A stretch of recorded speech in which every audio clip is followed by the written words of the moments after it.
The Arizona night was a cauldron, the kind of heat that choked the air and made the stars blur. In the sleepy cul-de-sac of Saguaro Ridge, Mesa, a woman's scream sliced through the silence, sharp enough to jolt neighbors from their beds. Lights flickered on, but doors stayed locked. On the porch of a sleek two-story home, Elise Warner was slammed against the railing by two men in black tactical vests, their faces shadowed by a VY8er sunglasses despite the darkness. Her husband, Caleb Holt, stood frozen in the driveway, a taser's red pinned to his chest. "Move, and you're done," one of the men snarled. Elise's wrists were zip-tied, her sundress ripping as they dragged her down the steps, her bare feet scraping concrete. A black SUV idled nearby, its side stenciled with HOA Compliance Unit in bold letters. It looked real. It wasn't. Caleb's voice broke as he shouted, "You can't take her. She's done nothing." The taller man, with a shaved head and a scar across his cheek, smirked. "HOA violation. Clause 9 public disturbance. We've got complaints." He flashed a plastic badge, flimsy under the porch light. Caleb lunged, but the taser's hum stopped him cold. Elise's eyes met his, wide with fear but blazing with defiance. "Caleb, don't let them," she whispered. Before he could act, they shoved her into the SUV, the door slamming shut. Tires screeched, and the vehicle vanished. Leah VY and Caleb alone, the neighbors' curtains twitching in silence. What those men didn't know, what no one in Saguaro Ridge knew, was that Caleb Holt wasn't just a suburban dad who fixed sprinklers and barbecued on weekends. He was Tariq bin Faisal Al Nasser, a Saudi billionaire who'd fled assassination attempts 5 years ago and buried his identity in America. By taking Elise, they declared war on a man who could burn their world to ash. What followed would shatter the illusion of justice and vengeance in ways no one could predict. That morning had been deceptively ordinary. The June sun scorched Mesa, turning the streets into shimmering mirages. Caleb, 38, was in the backyard, tending his citrus grove, sweat staining his faded polo. Neighbors thought he was a retired tech consultant levying off a modest nest egg. In truth, his wealth was staggering, hidden in encrypted accounts across Zurich and Dubai. Elise, 33, hummed in the kitchen, her dark hair pulled into a messy bun as she brewed coffee. She'd moved to Arizona 6 years ago, escaping a suffocating marriage in Iowa.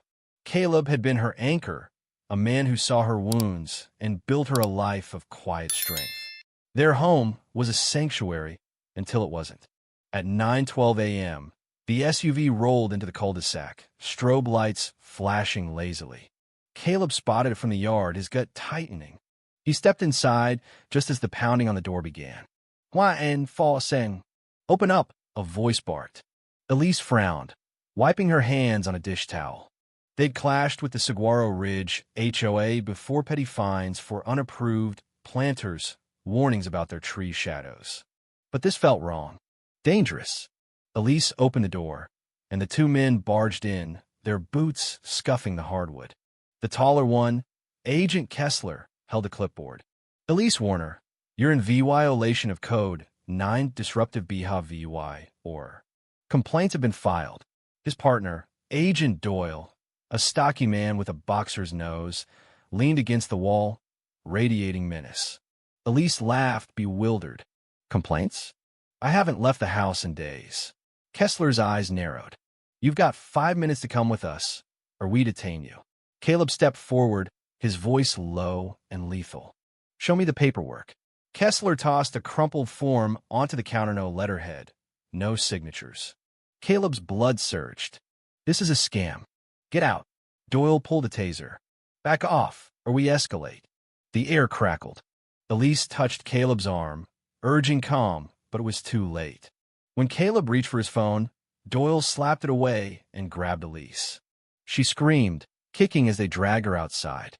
Caleb charged, but Kessler's taser stopped him, prongs inches from his heart. "Want her back?"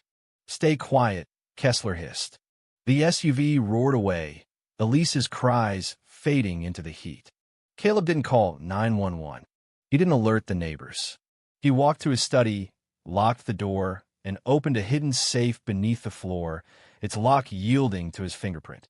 Inside was a steel case, a Saudi passport, a satellite phone, a limitless black credit card, and a gold ring etched with the Al Nasser crest. Caleb Holt was a lie. Tariq bin Faisal had fled Saudi Arabia after a rival faction targeted him over a massive energy deal. He'd come to America, met Elise, and vowed to stay in VY Cybele. But in VY Stability was over. He activated the satellite phone. Protocol 5, he said, voice like ice. They took my wife. Within hours, his empire mobilized. A jet left Riyadh with 4X MI6 operatives. His lawyer in D.C. pulled strings with federal agencies. In Singapore, a cyber team hacked Arizona's traffic cameras, tracing the SUV. Tariq wasn't just rich, was unstoppable, and he was coming for Elise. Elise sat in a grimy room, wrists bound, her cheek bruised from Doyle's backhand. The office was a makeshift setup in a warehouse near Apache Junction, reeking of grease and stale air. A metal chair and a rickety table were the only furnishings. Kessler and Doyle weren't HOA enforcers, they were mercenaries running a rogue extortion racket. They targeted wealthy residents with foreign ties, using fake HOA violations to abduct and ransom. They'd hit 2 other couples in Arizona, banking on fear to keep VY Tim silent. Elise was their latest score, chosen because Caleb seemed like a soft target.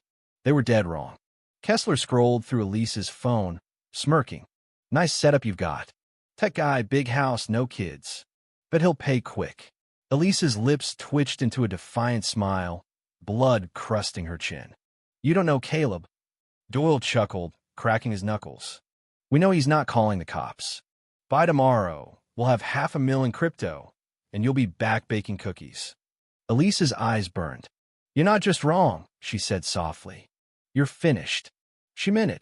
Elise had seen Caleb's fire, the way he'd rebuilt her after her ex's cruelty. She knew the man behind the suburban mask, the one who'd once outmaneuvered cartels and walked away. He was coming, and hell was coming with him. By Sunday dawn, Mesa had changed. Black SUVs patrolled silently, their drivers exuding lethal precision. A sleek helicopter circled low, its hum rattling windows.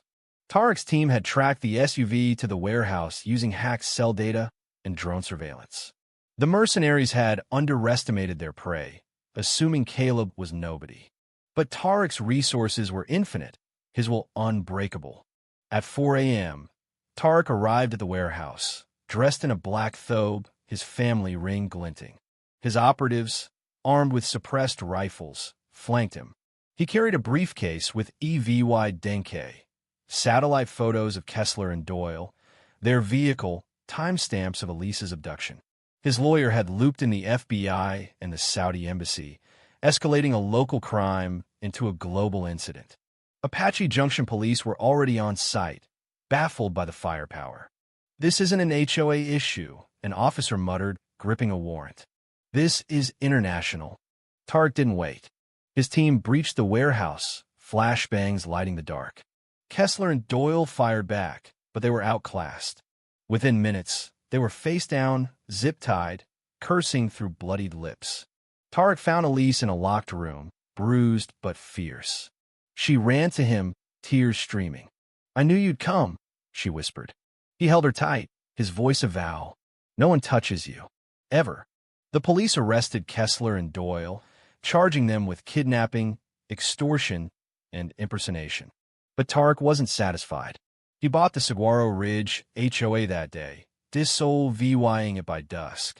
In its place, he launched the Elise Foundation, a nonprofit to shield residents from predatory HOAs and fake enforcers. His legal team uncovered a wider scam targeting 4 other Arizona couples, all silenced by fear. Tariq swore to dismantle it. The fallout was explosive. Media flooded Mesa, reporters chasing the billionaire who turned an HOA scam into a global firestorm. Tariq and Elise stayed quiet, retreating to their garden, where citrus trees bloomed despite the chaos. Elise was different now. her warmth sharpened by steel. "We have to stop this from happening again," she told Tarek, her voice firm. He nodded, already MOVYing. They rallied experts lawyers from London, active VYSTS from Atlanta, VY Tims of HOA abuse.